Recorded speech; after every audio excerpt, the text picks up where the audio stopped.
अस्सलाम वालेकुम। मेरा नाम डॉक्टर सारा अशफाक है। मैं कंसल्टेंट फिजिशियन और एंडोक्राइनोलॉजी फेलो हूँ फ्रॉम शौकत खानम हॉस्पिटल। हम वॉइस ऑफ डायबिटीज़ की 5th एपिसोड के साथ आपके सामने मौजूद हैं और हमारे गेस्ट स्पीकर हैं प्रोफेसर डॉक्टर इस्रारुल हक दूर, जो कि किंग एडवर्ड मेडिकल यूनिवर्सिटी और मेयो हॉस्पिटल में प्रोफेसर ऑफ मेडिसिन हैं। अस्सलाम वालेकुम। Hi Islam. Thank you very much for having me. Thank you. आज हम ज़ाबतीज़ से मुतल्लिक एक और पेचीदगी के बारे में बात करने के लिए जमा हुए हैं। जैसे हम जानते हैं कि जीटी रोड के ऊपर जो ट्रैफ़िक है वो 24 घंटे बग़ैर किसी रोक टोक के, किसी कानून के चलती रहती है और अक्सर एक्सीडेंट्स हो जाते हैं। इसी तरह जो हमारे मैदे की शाहराह आम है, अगर उस पे क़ज़ा की ट्रैफ़िक बग़ैर किसी रोक टोक के आती जाती रहे, तो मैदे पे क्या असरात आ सकते हैं? देखिए, कुदरती निज़ाम है जिसके तहत इस शारा पे अल्लाह ताला ने निज़ाम ही ऐसा बनाया है कि शारा के लिए कोई वक्त मुअय्यन नहीं है। तो ये कुछ ऐसे फंक्शंस हैं जो अल्लाह ताला की तरफ से ख़ुद ब खुद दिल की धड़कन, आंतों की मूवमेंट, मैदे में तेज़ाब का पैदा होना, हाज़मे का अमल, हमारी कॉन्शियस एफर्ट के बगैर ख़ुद ब खुद एक निज़ाम के तहत चलते रहते हैं और 24 घंटे इस मशीन में ये काम हो रहा होता है और हमें इसके लिए सोचना नहीं पड़ता। तो ये एक कुदरती निज़ाम है जिसमें बीमारी हो या सेहतमंद लोग हों, सब के अंदर ये ट्रैफ़िक का निज़ाम ऐसा मज़बूत और मरबूत है कि जिसके तहत इसमें आम तौर पे दुश्वारी नहीं होती। लेकिन हम देखते हैं कि जैसे ज़ाबतीज़ के मरीज़ होते हैं, कुछ साल गुज़रते रहते हैं, तो उनमें मैदे के मसाइल आ सकते हैं। तो इसकी क्या वजह हो? देखिए, डायबिटिक्स जो हैं, आपको पता है कि हमारे मुल्क में जो डायबिटीज़ का इंसिडेंस बढ़ रहा है और इसी तरह से मैदे के अमराज़ भी बढ़ रहे हैं।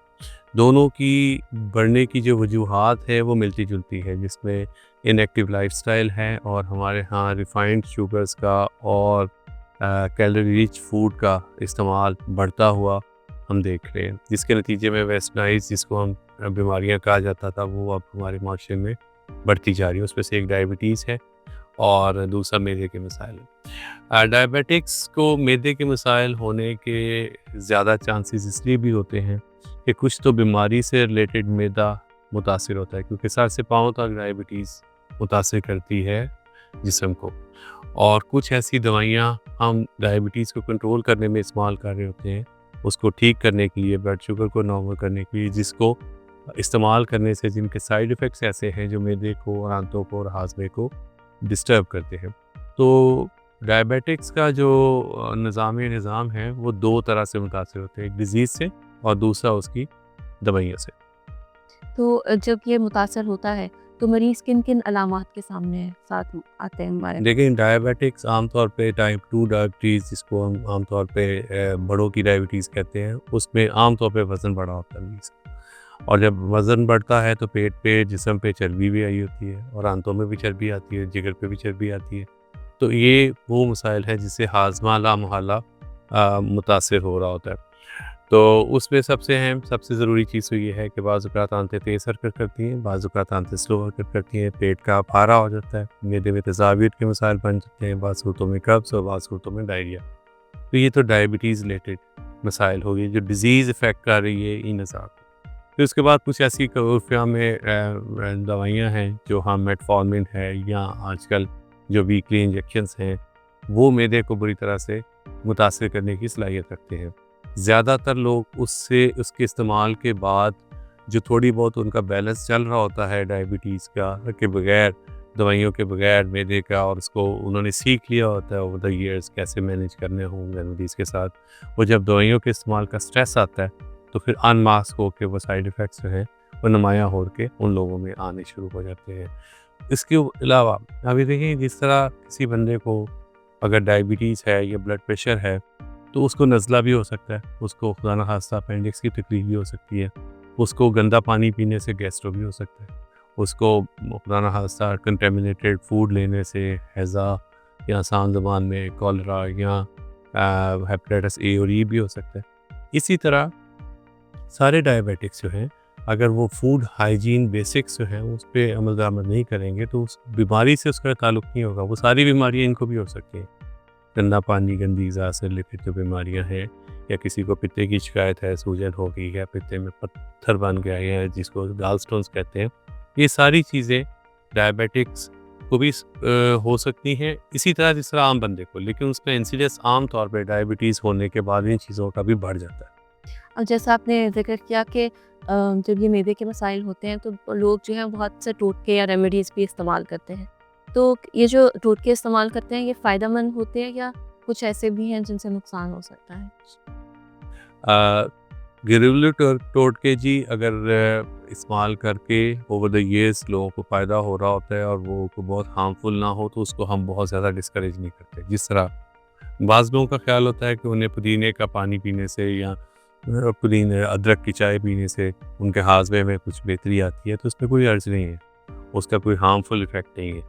लेकिन अगर कोई इन घरेलू टोटकों में कोई ऐसी चीज़ हो जो उसकी बेसिक डिज़ीज़ को, जिस तरह डायबिटीज़ है या उसके बेसिक जो फूड हाइजीन है, उस पे वो कंप्रोमाइज़ कर रहा हो तो फिर उसको डिस्करेज करना चाहिए।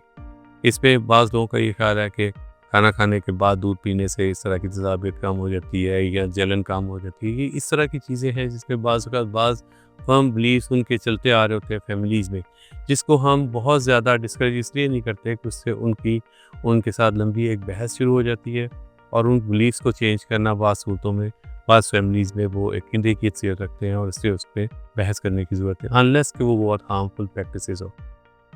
ठीक है। एक चीज़ हमने ये देखी है कि जब मैदे के मसाइल बहुत अगर कुछ सालों तक तवील हो जाएँ तो कैमरे का टेस्ट कर दिया जाता है। तो तहकीक क्या कहती है कि कब कैमरे का टेस्ट करवाना चाहिए और कब नहीं करवाना चाहिए? ये कैमरे का टेस्ट इससे उससे हमें गैस्ट्रोस्कोपी या कोलोनोस्कोपी या स्मॉल इंटेस्टाइन को देखते हुए एंटेरोस्कोपी, तो कैमरे के टेस्ट को फॉर्म में कहा जाता है एंडोस्कोपी। किस हिस्से को देखा जाए, मेरे को देखा जाए, खुराक की नाली को देखा जाए तो उसे अपर जी एंडोस्कोपी या गैस्ट्रोस्कोपी कह दिया जाता है। बड़ी आंत को पखाने के रास्ते के ज़रिए से कैमरा डाल के देखा जाए तो उसको हम कोलोनोस्कोपी कहते हैं। तो उस फिर में एंडोस्कोपी एक ब्रॉडर टर्म है। आपने बात की कि इसके इंडिकेशंस या उसकी क्या वजूहात हैं। आम तौर पे उसकी ऐसी वजूहात होती हैं जो बड़ी फर्म हैं, बड़ी क्लियर हैं और उसमें एक सबसे नुमायाँ जो है वो फेलियर ऑफ मेडिकल ट्रीटमेंट, जिसको हम कहते हैं कि दवाई असर नहीं कर रही और हमें कोई शक है कि इसमें कोई ना कोई पेचीदगी इस बीमारी से रिलेटेड इख्तियार हो गई है। इस तरह अगर किसी को सीने की जलन, मेरे की तेज़ाबियत का है और उसका अनएक्सप्लेन्ड वेट लॉस हो गया, खाना गुजरते हुए कहीं अटकने लग जाता है, रुकने लग जाता है, किसी को खून की उल्टी या काले रंग के पखाने आ जाते हैं या अनएक्सप्लेन्ड उसकी उसकी कोई हीमोग्लोबिन या खून की मिकदार उसकी कम हो गई है या उसमें इस तरह के मसाइल आ रहे हैं कि दवाइयों का जो असर बना हुआ था एकदम से ख़त्म हो गया है। तो इन चीज़ों को देखने के लिए कैमरे का टेस्ट या एंडोस्कोपी आम तौर पे की जाती है, जो बहुत सेफ़ है, बहुत इफ़ेक्टिव है, आउटडोर प्रोसीजर है और उसकी कॉम्प्लिकेशंस ना होने के बाद। एक ये चीज़ देखी जाती है कि कुछ ऐसी जगह होती हैं जहाँ पे बहुत ज़्यादा ये कैमरे वाला टेस्ट एंडोस्कोपीज़ हो रही होती हैं और अगर बहुत एहतियात ना की जाए तो वहाँ से हेपेटाइटिस बी और सी फैलने का रिस्क होता है। तो ऐसे कौन से कवानीन ऐसे लागू होने चाहिए या हम आवाम को क्या आगाही दे सकते हैं कि वो किस तरह जगह का इंतखाब करें या कौन सी एहतियात बरतें कि ये हेपेटाइटिस बी और सी से बचा जा सके? देखिए, इंस्ट्रूमेंटेशन कहीं पे भी हो, उसकी बेसिक जो हाइजीन है उसको देखना मरीज़ का हक़ है। इसमें किसी इंस्टीट्यूशन को, किसी इदारे को, किसी डॉक्टर को इस चीज़ पे बुरा मनाने की ज़रूरत नहीं होती कि अगर कोई मरीज़ किसी के बारे में पूछता है कि आपके पास स्टरलाइजेशन इक्विपमेंट है, जिसके ज़रिए ये इक्विपमेंट जो है ना काफ़ी महंगे होते हैं और ये डिस्पोजेबल दुनिया में कहीं नहीं है। इसकी टिप्स या कुछ ऐसी चीज़ें, वायर्स या बायोप्सी नीडल्स तो होती हैं जो एक दफ़ा इस्तेमाल करके ज़ाया कर दी जाती हैं, लेकिन आम तौर पे जो ट्यूब्स हैं उनको दुनिया भर में, इवन वेस्टर्न वर्ल्ड में जहाँ पे रिसोर्सेज का इतना मसला नहीं होता, वहाँ पे भी ये इसको क्लीन करके, स्टरलाइज़ करके रीयूज़ किया जाता है। अब स्टरलाइज़ेशन और इसको साफ़ करने का, डिसइंफेक्शन का जो प्रोसेस है, वो बड़ा सेट है। मुख्तलिफ़ सोसाइटीज़ की तरफ से, मुख्तलिफ़ अथॉरिटीज़ की तरफ से उसके उसके कवानीन बने हुए हैं और वो जो हैं वो बहुत सादा से हैं। इसमें बहुत ज़्यादा कॉम्प्लिकेशंस नहीं हैं क्योंकि बहुत इफ़ेक्टिव ऐसे केमिकल्स हैं जो इनको इंस्ट्रूमेंट्स को साफ़ करने के लिए इस्तेमाल होते हैं और आम तौर पे अवेलेबल होते हैं। बहुत थोड़े ऐसे सेंटर्स हैं जहाँ पे शायद ये चीज़ें कॉम्प्रोमाइज़ होती हैं, लेकिन मेनली जो एजुकेटेड लोग हैं वो किसी की ज़िंदगी को इस तरह के जरासीमों से, हेपेटाइटिस का जिस तरह ज़िक्र किया आपने, एचआईवी है, तो एक्सपोज़ नहीं करते अपने थोड़े से फ़ायदे के लिए। तो इसलिए आम सेंटर्स में जहाँ पे भी कोई क्वालिफाइड एंडोस्कोपिस्ट है, उसका स्टरलाइजेशन इक्विपमेंट आम तौर पे अप टू मार्क होता है। अब जैसे ज़्यादतीस के मरीज़ों में अगर ये मैदे के मसाइल शुरू हो जाएँ, तो उनके लिए आप क्या गाइडेंस देंगे, मशवरे देंगे कि वो अपनी लाइफ़स्टाइल को कैसे एडजस्ट करें कि वो इन चीज़ों से को कंट्रोल में रख सकें या बच सकें? लेकिन डायबिटिक्स जो हैं उनके मैदे के मसाइल के लिए सबसे अहम चीज़ ज़रूरी है कि उनकी शुगर कंट्रोल हो। जब शुगर कंट्रोल रहेगी तो मैदा जो सुस्त हो जाता है ओवर द ईयर्स, जिसपे मैदे की डायबिटीज़ से रिलेटेड जो पेचीदगी है, गैस्ट्रोपेरेसिस जिसको कहा जाता है, और उसकी वजह से आंतें जब स्लो होती हैं, मैदा स्लो होता है तो खाना ज़्यादा देर तक आंतों में रुकता है और उसकी वजह से हाजमे के मसाइल शुरू होते हैं। तो सबसे ज़रूरी, सबसे अहम चीज़ ये है कि अगर शुगर कंट्रोल होगी तो ये इस तरह की मैदे और आंतों की कॉम्प्लिकेशन होने का चांस कम हो जाएगा। फिर उसके बाद दूसरी अहम चीज़ ये है कि क्लीननेस ऑफ फूड।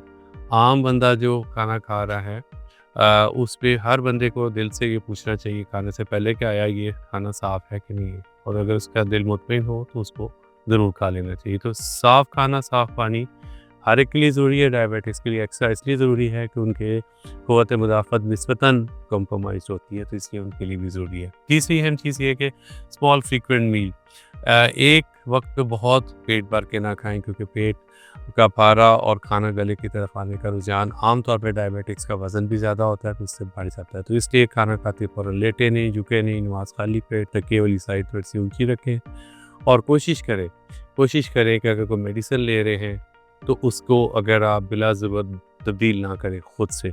लेकिन अगर कोई कॉम्प्लिकेशन आ रही है तो अपने मुआलिज से मशवरा करें और उसमें ज़रूरी तब्दीलियाँ ला के अगर कोई कॉम्प्लिकेशन मैदे से रिलेटेड है तो उसको बड़ा इफेक्टिवली डील किया जा सकता है, थोड़ी सी दवाइयों की टाइमिंग को रद्द-बदल करके और कुछ उसमें डोजेज़ को एडजस्ट करके। अब जैसे हमारे माशरे में ये चीज़ बहुत कॉमन है, मैदे के मसाइल, तो हमने ये देखा है कि बहुत सी अनऑथराइज़ सेंटर्स हैं जहाँ पे क्वैक्स मौजूद होते हैं, जो कि डॉक्टर नहीं होते, या सोशल मीडिया पे बहुत सी ऐसी वीडियोज़ आती हैं जो इन्फॉर्मेशन प्रोवाइड करती है मगर वो ऑथेंटिक नहीं होती। तो आपके ख़्याल में क्या कोई रेगुलेटरी ऐसी कोई बॉडी होनी चाहिए जो कि इसको चेक में रख सके, या हम मरीज़ों को कैसे गाइड कर सकते हैं कि कौन सी चीज़ों को फॉलो करें, कौन सी चीज़ों को फॉलो ना करें?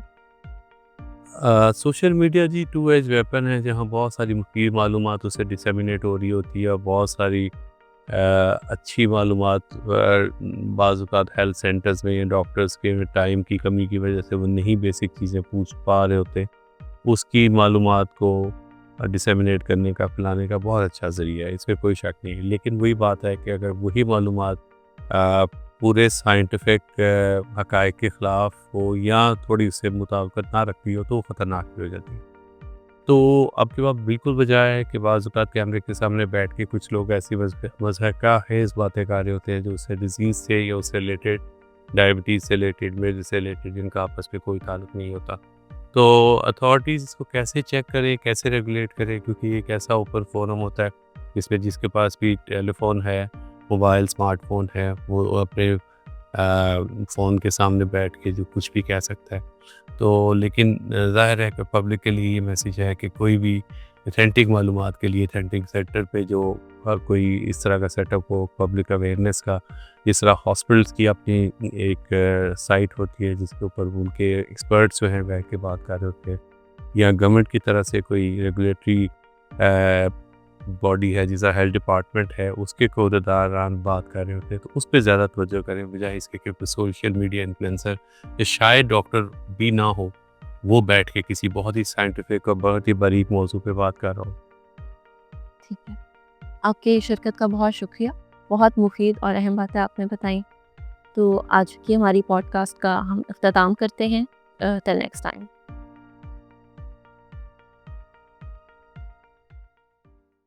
फार्मीवो आपके लिए लाया है आपका अपना पर्सनल डायबिटीज असिस्टेंट डायबॉट, जिसकी मदद से आप अपना और अपने चाहने वालों का फ्री डायबिटीज रिस्क असेसमेंट करवाने के साथ साथ डायबिटीज के बारे में मुकम्मल मालूमात बिल्कुल मुफ्त हासिल कर सकते हैं। तो अभी अपने पर्सनल डायबिटीज असिस्टेंट डायबॉट के व्हाट्सएप नंबर 0333 0320262 पर राब्ता करें। फार्मीवो का ख्वाब, एक सेहतमंद मुआशरे का क़याम।